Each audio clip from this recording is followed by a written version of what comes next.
This is the Federal District of Mexico, more generally known as Mexico City, capital of the country which bears its name, and one of the largest and most modern cities in Latin America, where almost 2 million inhabitants have dedicated their way of life to the democratic cause of freedom and independence.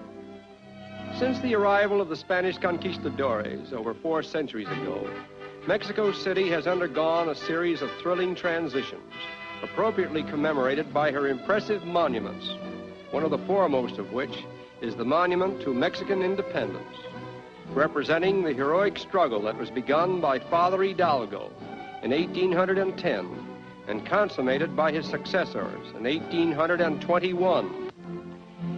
In an exclusive residential district where the Washington Apartments once housed the American Embassy, there stands a monument which symbolizes the great bond of friendship that now exists between Mexico and the United States, the George Washington Monument, presented by the American colony to the Mexican people on the 100th anniversary of their struggle for independence from Spain. One of the most conspicuous of the many monuments that serve as milestones in the history of Mexico is the one to Benito Juarez, who liberated his country from the yoke of French domination and inaugurated the first real progress toward a true Republican rule. Born of Indian parents in 1806, he overcame the obstacles of poverty and obtained an education which qualified him as a brilliant lawyer, statesman, and leader of his country. This impressive monument commemorates the Mexican Revolution, which produced a new constitution in 1917 under the leadership of the late President Carranza, whose mortal remains are being transferred on this occasion from a civil cemetery to an honored crypt under the monument. Attending the impressive ceremony is General Avila Camacho, popular president of Mexico, now serving the people, rich and poor alike, in the spirit of true democracy. The magnificent Palace of Fine Arts stands as a monument to all the people of Mexico, for it symbolizes their undying appreciation for the finer arts.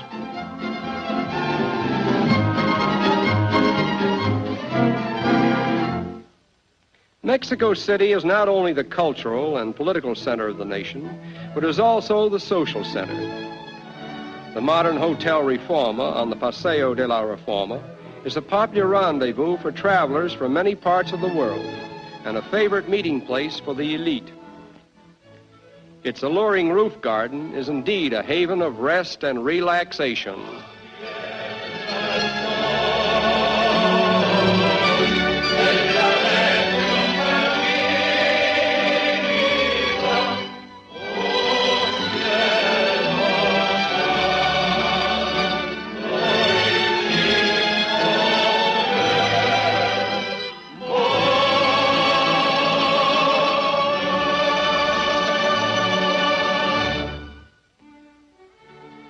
Foreign enterprise has helped considerably in the modernizing of Mexico City, and the offices of the Metro Goldwyn Mayer Company are typical of many American firms that enjoy the privileges of doing business side by side with their Mexican neighbors.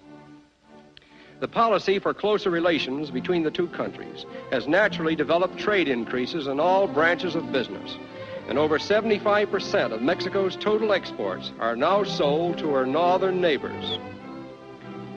The internationally famous Sanborns restaurant, established over 40 years ago by 2 industrious young brothers from California, is closely identified with the progress and prosperity of Mexico City.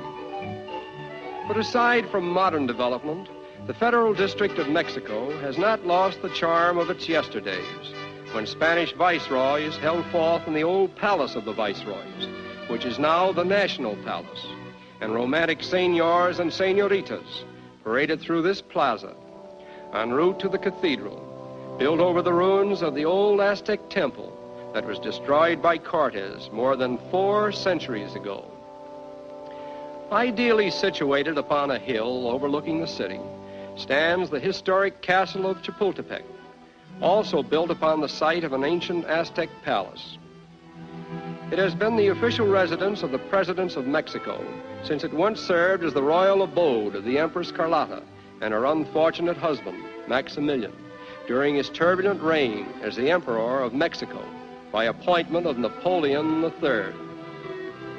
Diverting our attention from the dramatic history of Chapultepec Castle, we were amused with a little sideshow staged by an odd trio of friendly enemies.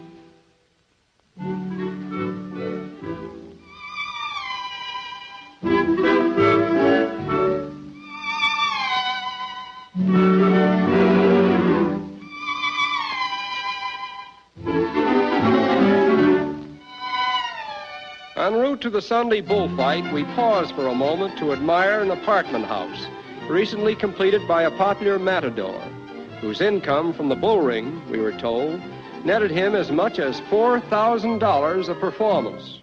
We arrive at the bull ring on a special fiesta day, in time to witness the ride of the beauty queens, a colorful preliminary to the bullfight.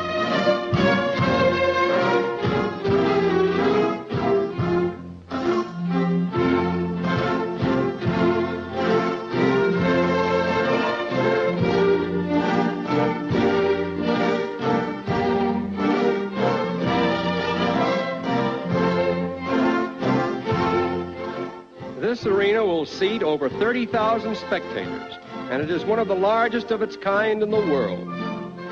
Bullfighting is the national sport of Mexico, and is by far more popular than any other sport which the country has to offer. The history of bullfighting dates back before 1567, when the spectacle was introduced into Mexico by the early Spanish colonists. In the mind of the average bullfight enthusiast, a bull comes into the ring to kill, and he gets killed. And this reasoning apparently condones what might otherwise appear objectionable.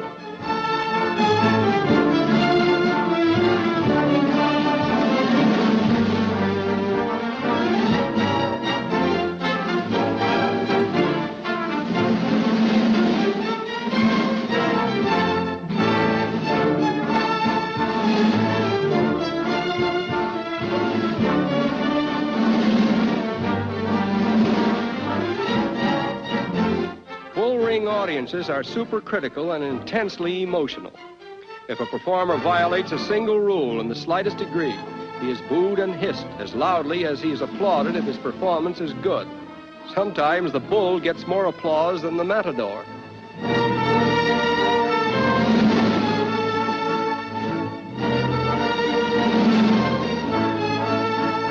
In spite of its popularity, however, the bullfighting season is a brief one, and increasing patronage is now being given to the more international sports, such as baseball, tennis, football, and polo.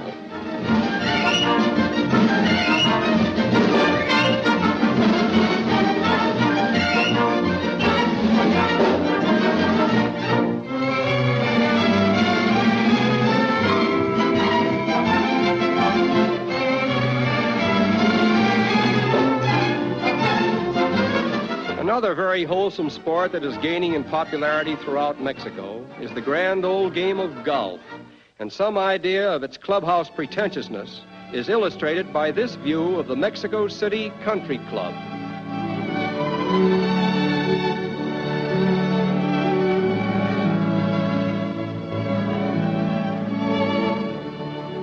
And it is here, in this golfer's paradise, that we say adios to modern and beautiful Mexico City.